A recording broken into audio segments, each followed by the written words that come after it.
parents probably showed them this already. The youngest self-made billionaire, Alexander Wang, who dropped out of MIT at 19, and his company is Scale AI. How come none of us could be like that, or our kids couldn't be like that, or how come you didn't think of that? First you got to understand. I think persons like this, genius like this, only comes, maybe every 50 years or so. So he's definitely an exception, right? There's a one Alex Wang, but there's probably hundreds, not Alex Wang, right? Yeah. I think what he has is he's willing to try, and he has what it took to be successful. Before his money or his energy or his focus right now.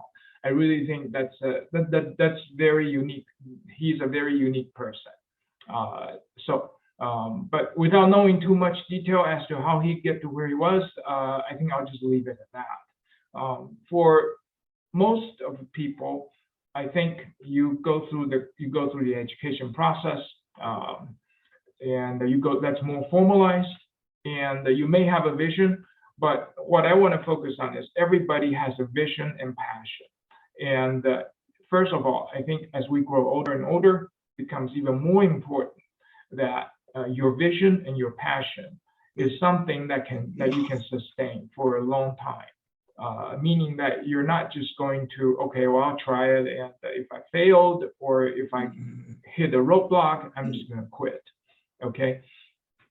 So I think for young people, it's very important that when you apply for college or graduate school, I think at least from my experience is that the admission office first triage your scores, right, your GPAs, right, and then they look at the substantive content of it, the more subjective content of it.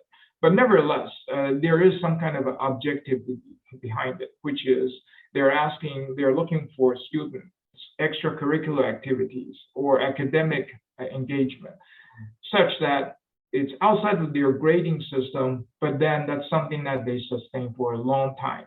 If you go to volunteer in a food bank, how long have you been doing it? And do you have any result that you can show? Or if you volunteer at a hospital, how long were you doing it? And what did you get out of it? So those are only some questions. Those are only things that you can write or let's just say brag about.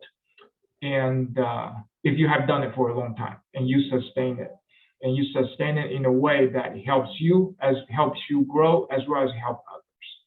So I think to be successful with your passion or with your vision, there has to be something like that burns a fire inside of your belly.